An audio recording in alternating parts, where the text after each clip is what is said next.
السلام عليكم ورحمة الله تعالى وبركاته. نحمده ونصلي على رسوله الكريم.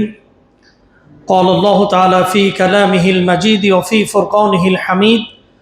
أعوذ بالله من الشيطان الرجيم. بسم الله الرحمن الرحيم. والذين يكنزون الذهب والفضة ولا ينفقونها في سبيل الله فبشرهم بعذاب أليم. صدق الله العظيم. সম্মানিত মুসল্লিয়ান کرام, পর্দার আড়ালের মা ও বোনেরা, আজকে আমরা আল্লাহ সুবহানাহু ওয়া তাআলার দরবারে শুকরিয়া আদায় করছি যে মহান আল্লাহ রাব্বুল আলামিন আজকে মাহে রমজানের 14তম তারাবিতে আমাদেরকে শরীক হওয়ার তৌফিক এনায়েত করেছেন। সেই জন্য আমরা সকলে মহাব্বতে পড়ছি। 15তম তারাবিতে আমাদেরকে শরীক হওয়ার তৌফিক এনায়েত করেছেন, সেই জন্য আমরা মহাব্বতে পড়ছি আলহামদুলিল্লাহ। আমরা দরুদ এবং সালাম পেশ করছি আমাদের প্রিয় নবী, কলিজার টুকরা নবী, দু জাহানের বাদশাহ নবী মুহাম্মদুর রাসূলুল্লাহ সাল্লাল্লাহু আলাইহি ওয়াসাল্লামের প্রতি। সম্মানিত মুসল্লিয়ান کرام, আজকে আমরা সংক্ষিপ্ত পরিসরে ইসলামী জাকাতের বিধান নিয়ে আমরা কথা বলার চেষ্টা করব ইনশাআল্লাহ। ইসলামের স্তম্ভ হচ্ছে 5টি। বলেন, ইসলামের স্তম্ভ কয়টি? 5টি।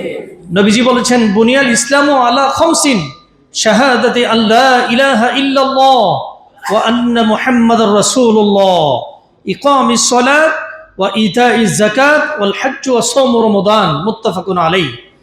সহিহ বুখারী এবং সহিহ মুসলিম শরীফের বর্ণনা এসেছে, নবী করিম সাল্লাল্লাহু আলাইহি ওয়াসাল্লাম বলেছেন, ইসলামের স্তম্ভ হচ্ছে 5টি।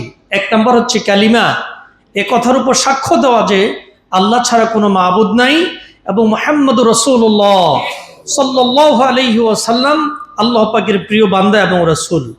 2 নম্বর হচ্ছে নামাজ কায়েম করা। 3 নম্বর হচ্ছে যাকাত আদায় করা।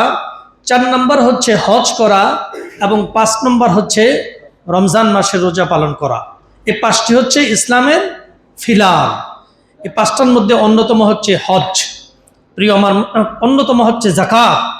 সম্মানিত মুসল্লিয়ান کرام, কোরআন কারীমে আল্লাহ রাব্বুল আলামিন যত জায়গায় নামাজের কথা উল্লেখ করেছেন, পাশাপাশি তিনি যাকাতকে উল্লেখ করেছেন।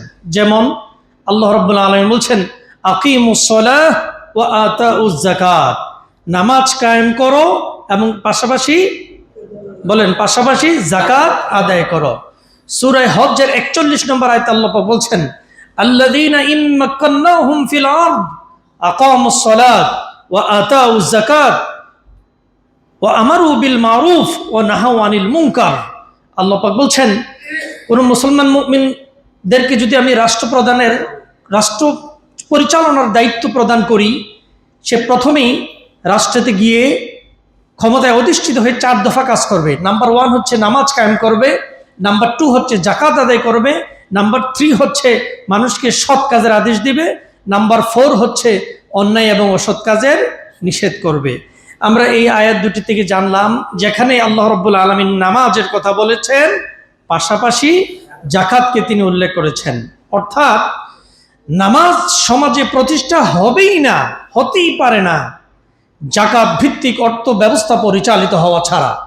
যেমন একটা গরিব মানুষ, পেটে তার খাবার নাই, পরিবারের ভরণ পোষণ চালাতে পারছে না, বাচ্চাদেরকে স্কুলে পড়াতে পারছে না, টিচারের বেতন দিতে পারছে না, স্বাভাবিকভাবে এই লোকটা যখন নামাজে দাঁড়িয়ে যাবে, ক্ষুধার্ত ব্যক্তিরা যখন নামাজে দাঁড়িয়ে যাবে, স্বাভাবিকভাবেই তার ক্ষুধার যন্ত্রণা এবং পরিবারের ভরণ পোষণের চিন্তাটা তার মনের মধ্যে, হৃদয়ের মধ্যে তোলপাড় সৃষ্টি হতে থাকবে।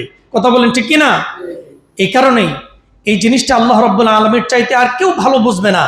এই কারণে আল্লাহ রাব্বুল আলামিন বলেছেন, আকিমুস সালাহ ওয়া আতাউজ যাকাত, তোমরা নামাজ কায়েম করো এবং ধনীদের থেকে যাকাতগুলো কালেকশন করে গরিবদের মাঝে তা বন্টন করে দাও, তাহলেই সমস্যার সমাধান হয়ে যাবে। সুবহানাল্লাহ বলেন।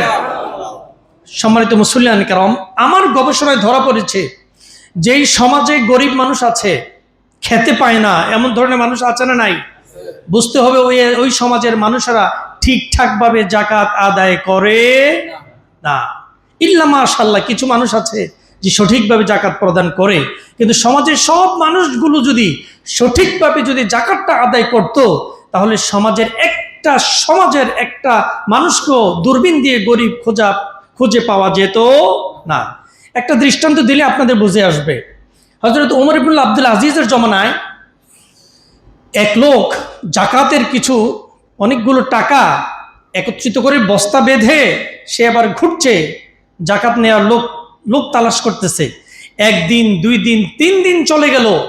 শহর থেকে বন্দরে, গ্রামে, অঞ্চলে সব জায়গায় তিনি খুঁজতে লাগলেন। জাকাত নেয়ার মতো লোক তিনি খুঁজতেছেন, কিন্তু 3 দিন ধরে একটা লোকও তিনি খুঁজে পাচ্ছেন না। তিনি আবার পরিশ্রান্ত হয়ে মরুভূমির এক গাছের নিচে বসে তিনি একটু রেস্ট নিচ্ছেন। ঠিক এমন সময় আরেকটা মানুষ কাঁধের মধ্যে বস্তা নিয়ে, জামা কাপড় ময়লা, এমন ধরনের একটা লোক ওই লোকটার কাছে আসতেছে। তিনি দেখলেন দূর থেকে। এবার আগের লোকটা বলতেছে, যাক, আল্লাহ পাক আমাকে মিলাইয়ে দিছেন, আমার 3 দিনের পরিশ্রমের এই জাকাতের টাকাগুলো তাকে দিয়ে আমি কি হব, মুক্ত হয়ে যাব। এবার ওই আগন্তুক লোকটা যখন আসলো, তখন আগের লোকটা বলতেছে, ভাই, আলহামদুলিল্লাহ, আল্লাহ রাব্বুল আলামিনের অশেষ মেহেরবানি, আপনাকে আল্লাহ পাক আমাকে মিলাই দিয়েছেন। আমার কাছে কিছু জাকাতের টাকা আছে, এগুলো আপনি আমার কাছ থেকে নিয়ে আমাকে মুক্ত করেন। এবার আগন্তুক লোকটা বলতেছেন, ভাই, আপনি কি আমার সাথে তামাশা করছেন নাকি? আরে ভাই, আপনার ব্যাগের ভিতরে, বস্তার ভিতরে কত টাকা আছে?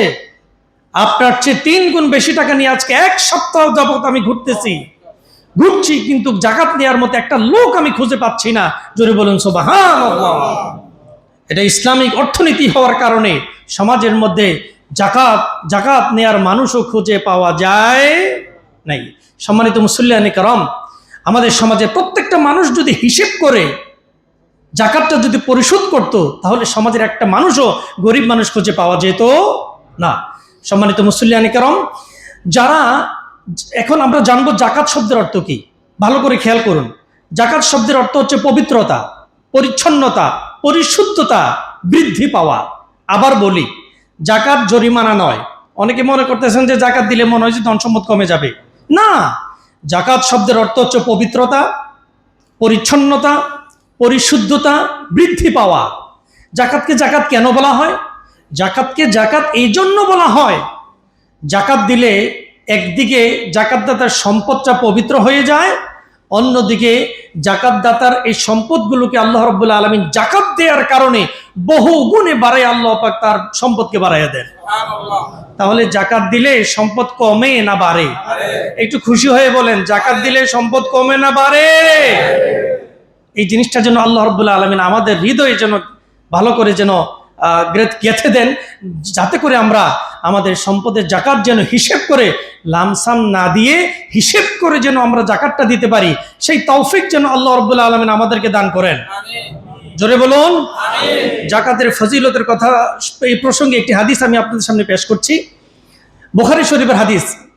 এক সাহাবী এসে বলছেন, যে হুজুর, আপনি আমাকে কয়েকটা আমলের কথা বলুন, যে আমলগুলো করলে পরে আমি আল্লাহ পাকের জান্নাতে আমি চলে যেতে পারবো।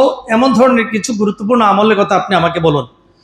এবার নবী করিম সাল্লাল্লাহু আলাইহি ওয়াসাল্লাম বললেন, তুমি আল্লাহ পাকের ইবাদত করবে, সেই ইবাদতের সাথে অন্য কাউকে শরীক স্থাপন করবে না। তুমি নামাজ কায়েম করবে, জাকাত আদায় করবে, এবং রমজান মাসে রোজাটা তুমি পালন করবে। এবার সাহাবী এই কথাগুলো শোনার পর তিনি বললেন যে, ইয়া রাসূলুল্লাহ সাল্লাল্লাহু আলাইহি ওয়াসাল্লাম, আপনি যে কথাগুলো বললেন, এই কথাগুলোর আমি বেশিও করব না, এই কথাগুলোর আমি কমও করব না। এই কথা বলে তিনি এবার চলে যাচ্ছিলেন। আল্লাহর নবী উপস্থিত সাহাবীদেরকে ইন্ডিকেট করে বললেন, সাহাবীরা, তোমরা যদি দুনিয়ায় থেকে যদি জান্নাতি মানুষ দেখে তোমাদের চক্ষুকে শীতল করতে চাও, তাহলে তোমরা সরাসরি ওই লোকটার দিকে তাকিয়ে দেখো, ওই লোকটা বেশক আল্লাহর জান্নাতি বান্দায় পরিণত হয়ে গিয়েছে। তাহলে ঠিকঠাক ভাবে যদি আমরা জাকাতটা দিতে পারি, জান্নাতুল ফেরদাউসে গ্যারান্টি দিয়েছেন কে? মুহাম্মদ রাসূলুল্লাহ সাল্লাল্লাহু আলাইহি ওয়াসাল্লাম। সম্মানিত মুসল্লিয়ান কিরাম, আমাদের সময় কিন্তু শেষ। জাকাতের ব্যাপারে অনেক গুরুত্বপূর্ণ কথা রয়ে গিয়েছে। কারা জাকাত দিবেন, কোথায় জাকাত দিবেন, কাদের উপর জাকাত ফরজ, এই বিষয়গুলো নিয়ে ইনশাল্লাহ আমরা আগামী পর্বতে আলোচনা শোনাবো। সে আগামী পর্বের আলোচনা শোনার আমন্ত্রণ জানিয়ে আজকে আমি এখানে শেষ করছি। আমরা সকলে দাঁড়িয়ে